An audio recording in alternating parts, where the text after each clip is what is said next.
मेरे ख्याल से स्टाम्प से उन्हें कुछ ज्यादा नहीं लेगा। इस स्रोत से वह अधिक की आशा भी नहीं रखते। इसलिए हमारे विचार से जहां तक आगे के सालों का संबंध है, इन दो मदों को जिन्होंने बचत को बढ़ा दिया है भूल जाना चाहिए। आयकर की प्राप्ति हो भी सकती है और नहीं भी। यह भी एक आकस्मिक मद है। इसलिए जहां तक भविष्य का प्रश्न है, बजट में यही बात स्पष्ट दिखाई देती है, क्योंकि वास्तविक परिसंपत्ति के आधार पर खर्च की जो नई मदें उन्हें दिखाई हैं, वह 8 लाख रुपए की तुच्छ राशि के सिवाय कुछ नहीं है, जो प्रांत की मौजूदा तंबाकू कराधान प्रणाली में संशोधन के द्वारा प्रस्तावित है। 37 लाख रुपए के अतिरिक्त खर्च के लिए 8 लाख रुपए के राजस्व पर ही भरोसा किया जा सकता है। इसलिए मेरा यह कहना सही है कि बजट के रूप में 37 लाख रुपए का जो तमाशा हमारे सामने प्रस्तुत किया गया है, वह फिर अगले वर्ष नहीं हो सकेगा। महोदय, अब हम दूसरे दृष्टिकोण से बजट को देखें। मैं जानना चाहता हूं किन जिम्मेदारियों का निर्वाह कांग्रेस सरकार करना चाहती है।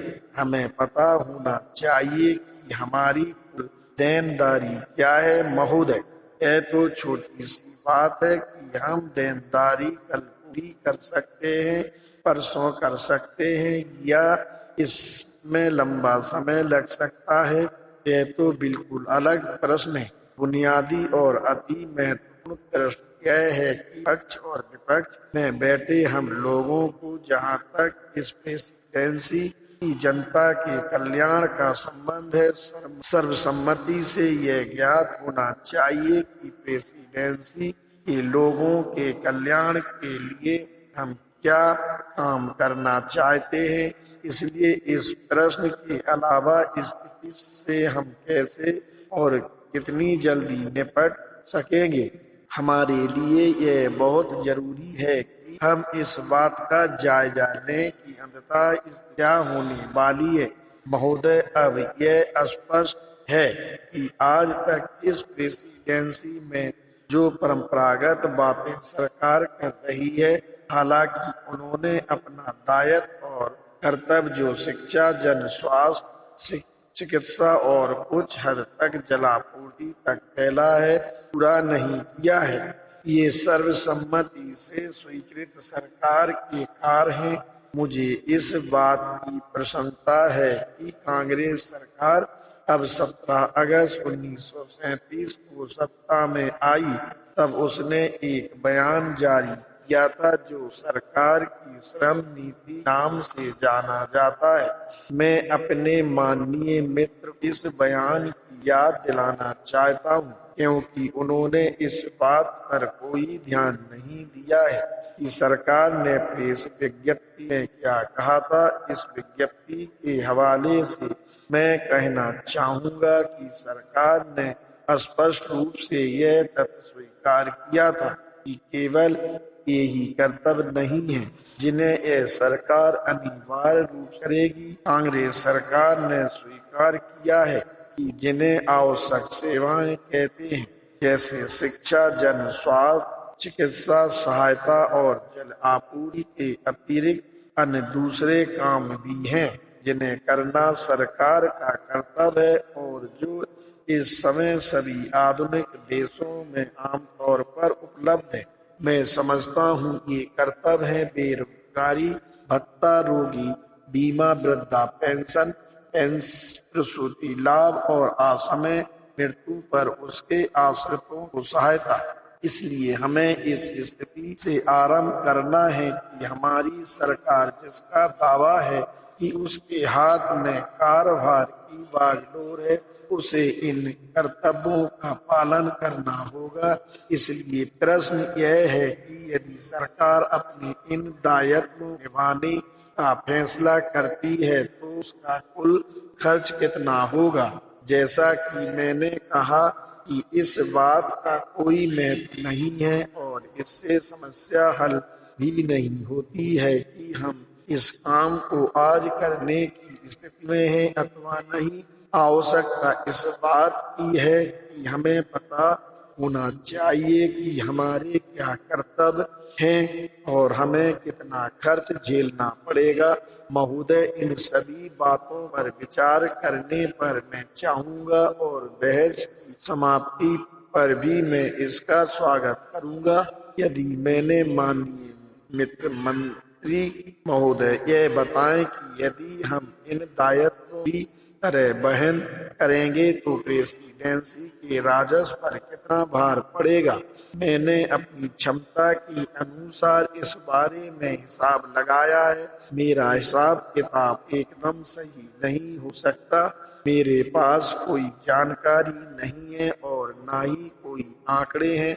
मुझे विशेषज्ञों की कोई सहायता भी उपलब्ध नहीं है, परंतु मैंने एक तरह का अनुमान लगाया है कि सरकार का कुल वित्तीय दायित्व कितना हो सकता है। मोटे तौर पर कहा जा सकता है कि इस प्रेसिडेंसी का दायित्व 24 करोड़ रुपया बैठेगा। वह बात सरकार को ध्यान में रखनी। मुझे इससे कोई ऐतराज नहीं है कि कौन सी सरकार आती है और हो सकता है यही सरकार इस प्रेसिडेंसी के प्रशासन को निरंतर चलाती रहे। मुझे कोई आपत्ति नहीं है यदि सरकार को अपनी जिम्मेदारियों का बोध है। इसलिए हमारे सामने प्रश्न यह है कि 24 करोड़ रुपये की इस राशि को हम कैसे प्राप्त करेंगे। इसमें थोड़ा बहुत हेर फेर हो सकता है। इस सरकार का खर्च इसके नजदीक ही पहुंचेगा। महोदय, मैं पूछना चाहता हूं, क्या यह सरकार या कोई अन्य सरकार इतना धन जुटाने में सक्षम है? दुनिया के दूसरे देशों के कुछ राजस्व आंकड़े लें और इस प्रेसिडेंसी की परिस्थितियों से उनकी तुलना करें। मैंने कुछ देशों से प्रति व्यक्ति राजस्व के जो आंकड़े एकत्र किए हैं वे इस प्रकार हैं। कॉलम नंबर 1 देश का नाम, pound. Column number 2 pound. Column number ceiling. Column number 3 pen. Canada 980। दक्षिण Australia 1900। New South Wales 1300। New Zealand 2200। दक्षिण अफ्रीका 0। दक्षिण अफ्रीका संघ 400। इसमें प्रांतीय सरकारों द्वारा एकत्र राजस्व सम्मिलित नहीं है। Australia 1200। Irish free state 1000। Bombay 007। महोदय, यह चौंका देने वाली स्थिति है। यह तस्वीर का एक पहलू है जो ठीक विपरीत है। वह स्थिति किसी भी वित्त मंत्री को जो इस प्रेसिडेंसी में लोगों के कल्याण के लिए काम करना चाहता है विचलित कर देगा। अब प्रेसिडेंसी की वित्तीय स्थिति के संदर्भ में जो बात हमें ध्यान में रखनी होगी वह यह है कि हमारा राजस्व जहाँ का तहाँ है। मैं स्वयं वित्त मंत्री के उदाहरण प्रस्तुत करता हूँ। अपने पिछले वर्ष के बजट भाषण में उन्होंने 1922 से 1935 के बीच विभिन्न प्रांतों के बहुत उपयोगी राजस्व वृद्धि से के तुलनात्मक आंकड़े दिए थे। वृद्धि इस प्रकार है। Column number 1। Column number 2% Madras 26.7, Punjab 28.6, संयुक्त प्रांत 16.7, आसाम 14.7, बंगाल 11.9, बम्बई 3.00। बम्बई के 3% में और भी ह्रास होगा। यह वृद्धि इस कारण हुई है कि उसमें उन सभी अतिरिक्त करों को जोड़ लिया गया है जो 1922 से लगाए गए हैं। यदि आप 1922-35 के इस प्रेसिडेंसी में लगाए गए अतिरिक्त करों को घटा दें तो हमारे राजस्व में 5.5% का ह्रास हो जाएगा। इसलिए हमारी स्थिति यह है कि हमारे राजस्व में कतई वृद्धि नहीं हो रही है, उसमें रुकावट हो गई है। इसमें दो बातें और जोड़ दें। पहली बात यह है कि इस सरकार द्वारा लागू मद्य निषेध नीति से हालत और बिगड़ेंगे। दूसरी बात यह है कि इस सरकार ने यह नीति घोषित की है कि लगान कम कर दिया जाएगा। यह वास्तविकता है कि इन दोनों मदों का योग 7 करोड़ रुपया बैठता है।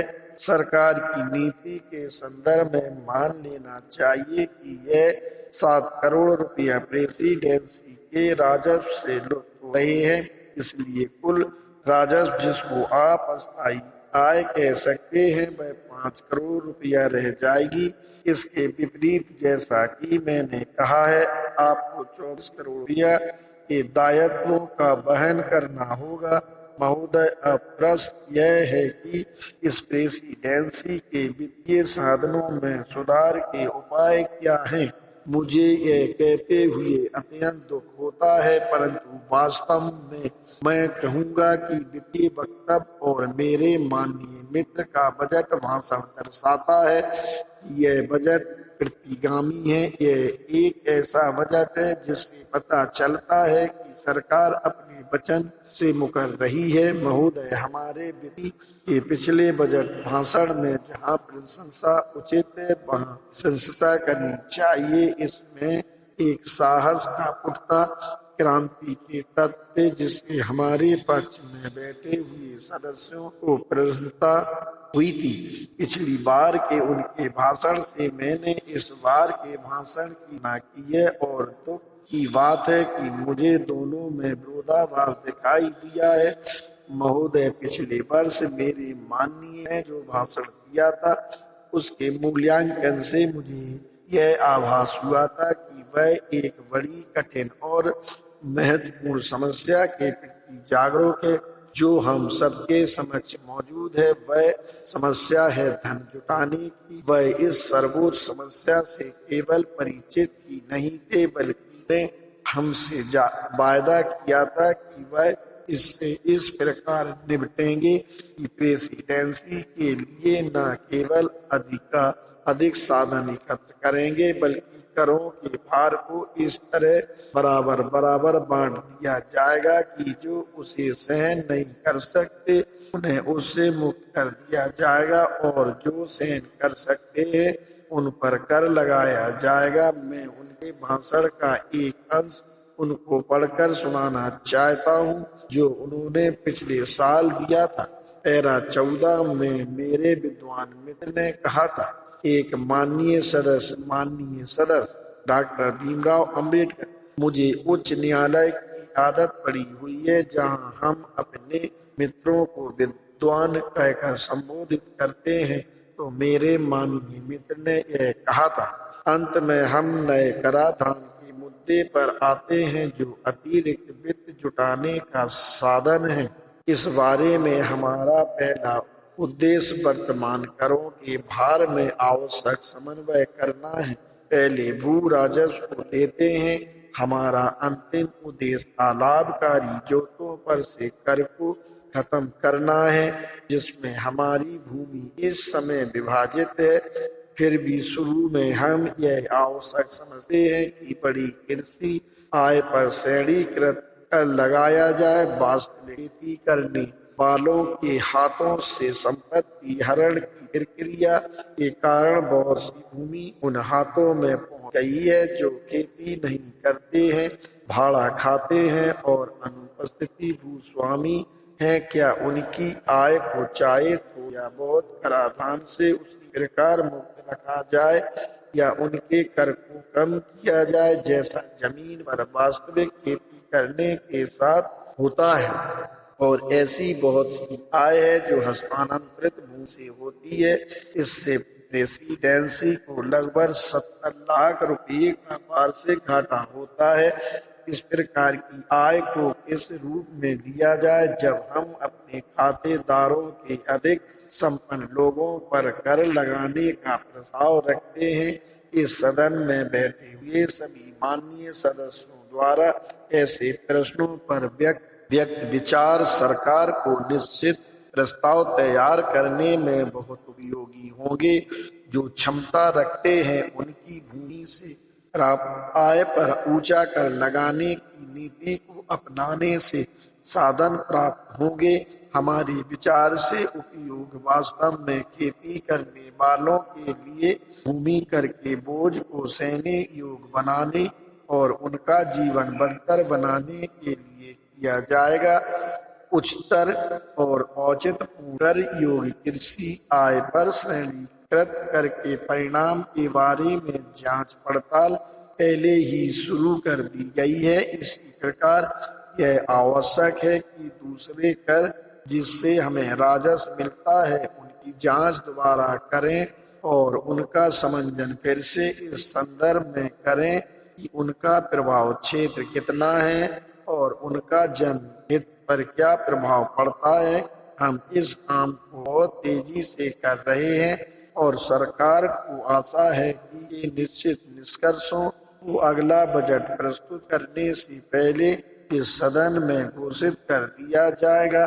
मुझे आशा है कि आज मैंने जो कुछ कहा है उसमें ऐसा कुछ नहीं है कि जिससे कोई यह कहे कि सरकार सामाजिक उपयोगिता की योजनाओं के लिए नए करों का प्रस्ताव करने के लिए तैयार नहीं है।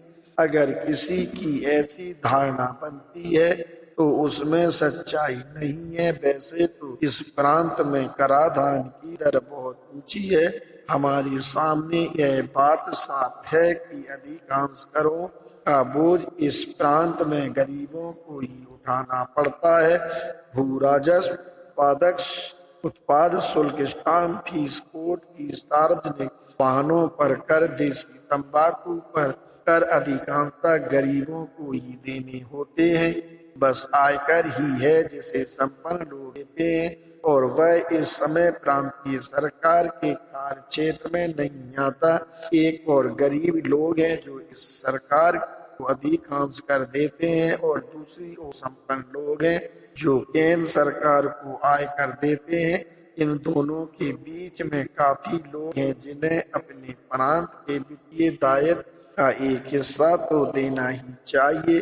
धन संपन्न लोग प्रांतीय राजस्व के लिए जो कुछ दे रहे हैं वह अप्राप्त है, इसलिए वे आगे आकर अपनी उचित हिस्सों का भार संभालें। हम बहुत सी पाबंदियों से बंधे हुए हैं और यह आसान काम नहीं है कि हम ऐसे कर खोज निकालें जो उन कर देने योग्य लोगों पर लगे जो अब तक कर नहीं दे रहे हैं।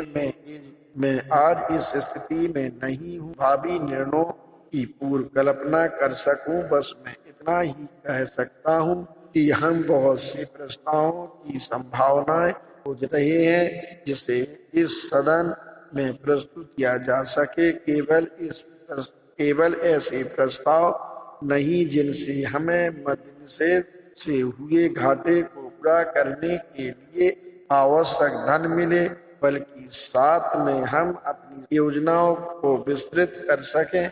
हालांकि उतना विस्तार तो नहीं कर सकते जितना हम व्यापक अर्थों में समाज सेवा के बहुत से क्षेत्रों में करना चाहते हैं। महोदय, इसके बाद उन्होंने अपना यह विचार भी प्रस्तुत किया। साधनों में वृद्धि करने के उद्देश्य से एक और दिशा में भी सरकार की गतिविधियों को बढ़ाया जा सकता है। बहुत सी जनोपयोगी सेवाएं जिन्हें आज पूरे समाज की मत पर कुछ लोगों के लाभ के लिए चलाया जा रहा है, ऐसा कोई कारण नहीं है जो सरकार को इन सेवाओं का राष्ट्रीयकरण करने से रोक दे और उनसे होने वाले लाभ पूरे समाज के हित में लगा दे।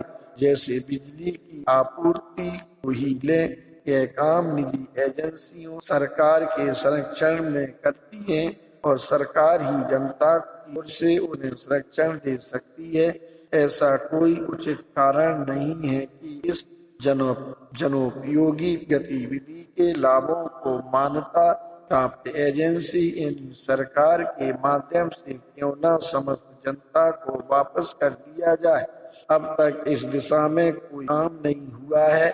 आय के और भी बहुत से संभावित स्रोत हैं जिन्हें सरकार न्यायोचित रूप अपने हाथ में ले सकती थी, जिनका या तो उपयोग नहीं किया गया था किया गया या जिन्हें केवल कुछ लोगों लाभ के लिए इस्तेमाल होने दिया गया है। अभी बहुत बड़ा क्षेत्र बचा है जिसका पता हमें लगाना चाहिए ताकि उस क्षेत्र में सरकार की गतिविधियों को बढ़ाया जा सके। सरकार को विश्वास के साथ जनहित के संभाव स्रोतों के रूप में इस प्रकार की गतिविधि के बारे में पता लगाना चाहिए। क्या इस नए बजट भाषण में ऐसा कुछ है जिसे मेरे माननीय मित्र ने प्रस्तुत किया है? उन्होंने अपने ही शब्दों वापस ले लिया है। उन्होंने अपने बजट भाषण का कोई भी संकेत नहीं किया है। उनसे मेरा प्रश्न है, उन्होंने अपने शब्दों की क्यों उपेक्षा की है? उन्हें ऐसा करने के लिए किसने किया है? माननीय सदस्य वल्लभ भाई सेगांव, डॉक्टर भीमराव अंबेडकर, इसके पीछे अवश्य कोई है, लेकिन मैं उस बात की तह में नहीं जाना चाहता। तो भी मैं एक बात कहना चाहता हूँ और पूरी ईमानदारी के साथ कहना चाहता हूँ। मेरे माननीय मित्र को इसके लिए बधाई दी गई है।